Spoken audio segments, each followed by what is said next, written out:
All right, YouTube, what's up? All right, so let me tell y'all a funny story today, man.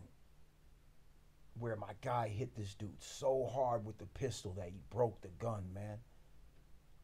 So this is back in like 2000, right?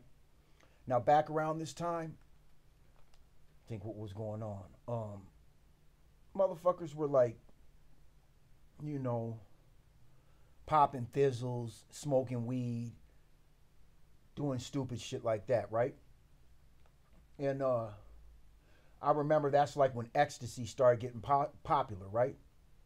So, oh, I'm doing two things. So, me and my guy, I really don't want to, I'm not going to put his name in it. We're just going to call him, fuck that. Me and my guy from 6-0, right? Now, I'm not a gang member, but I have, close bonds with some of them. So, my guy from 6-0, he was, the funny thing about him is we met each other like at a real dangerous time on 8th and Morgan in North Minneapolis, right? And he seen I had a lowrider. He was like, oh, bro, I got one in the garage, but it was like broke down. A lot of people can't keep them things up and running, and there's not shops that really know how to deal with this shit, right? So I'm like, yeah, I can fix it for you, bro. He looks at me. One of the first things he said to me was, bro, it's fucked up around here. We got to trust each other, bro. That was one of the first things he said to me, right? So we were always cool, right? He just knew that I wasn't a total scumbag, no matter what, whether I did gangster shit or not. He knew that I had some morals to me, right? So he had this girl, right? Her name don't matter. I don't remember her name, right? But this is a story, youngsters, to let you know, don't ever trust a bitch. They'll put you in the worst situations, right? So she's out at like a rave in Bloomington, which is like a South Minneapolis suburb, right? She meets some kid. It's like a raver kid, right? He's like East Indian, or he's like Pakistani or some shit. You know what I'm saying? But he's like from over there in like the Middle East or something, right? But I can't remember. I want to say he was like probably grew up in America though, right? I don't remember him speaking like fucked up English or no shit like that. I want to say he was like an Americanized Punjab or something like that, right? This motherfucker's so dumb. He meets the bitch at like a party rave or something in Bloomington. She lures him over north to an abandoned house where me and my guy from 6-0 are waiting, right? So she walks him into the crib. He's just tripping. He didn't know no better. He's come with like $1,800, right? She walks him into the crib. Right when he walks into the crib, we pop out. And there's nowhere to go, right? I make him get on his knees. I put the gun on the top of his head as I'm standing over him. I just rest the 5 points, man. They're like 5 fucking pounds, man. These things are like a big fucking piece of like pot metal, basically. This is like the cheapest shit, right?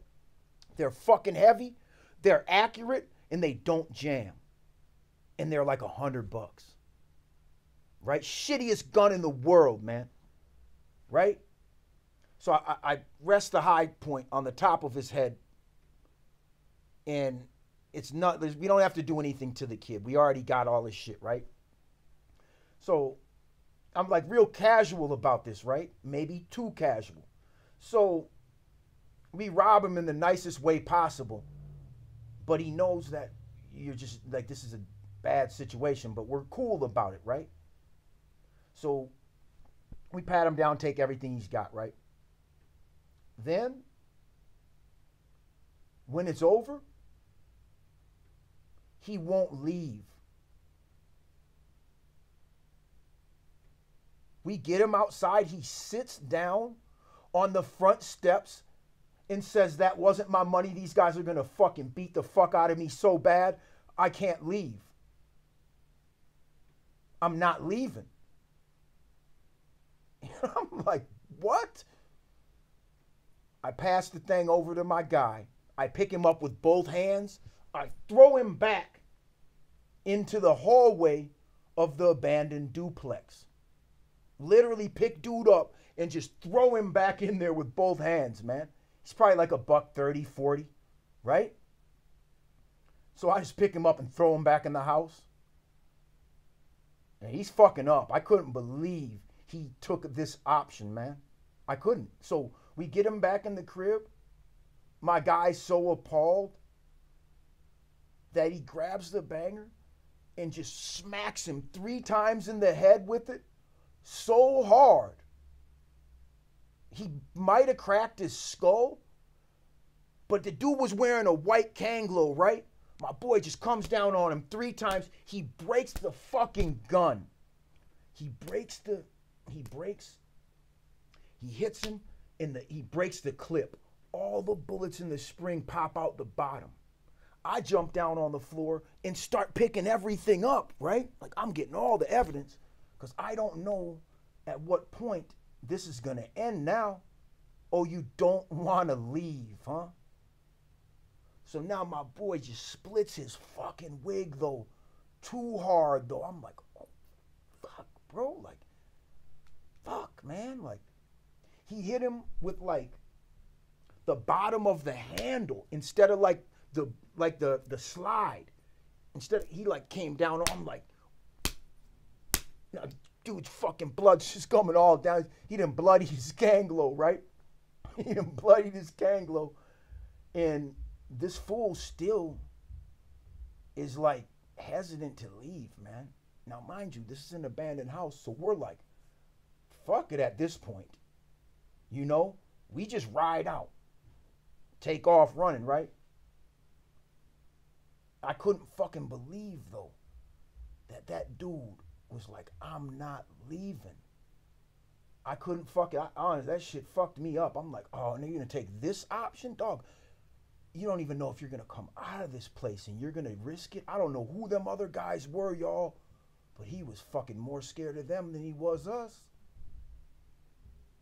He was in a bad spot, Jack.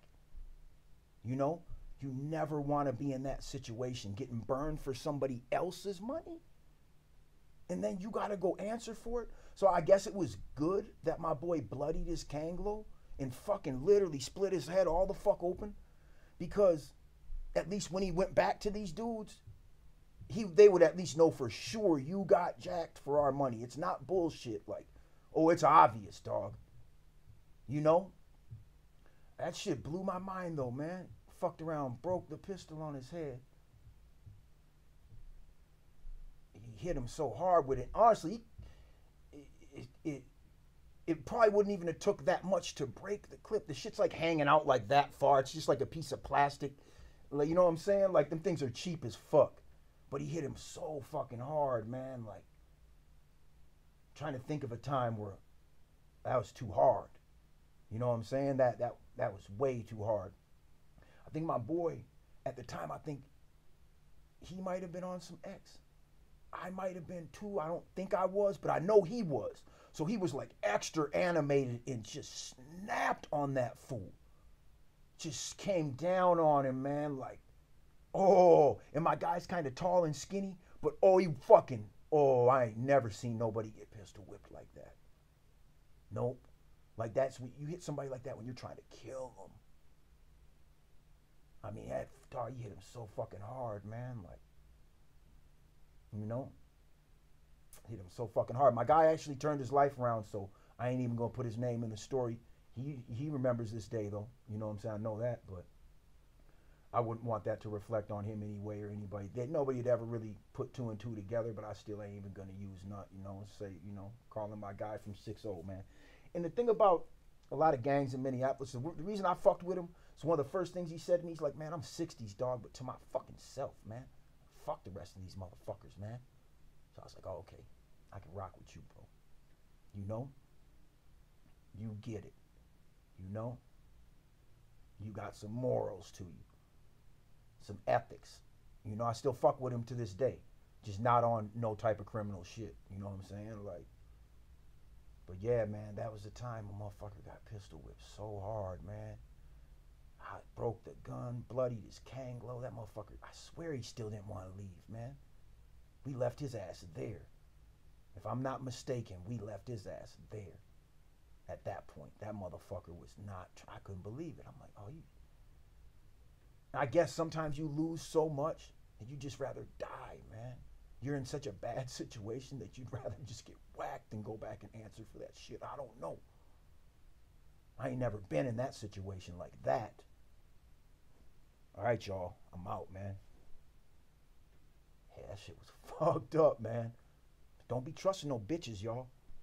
They gonna bring you somewhere. A couple of psychopaths are gonna jump out, and it's gonna be your ass, dog. Trusting these hoes, man. Don't be doing it.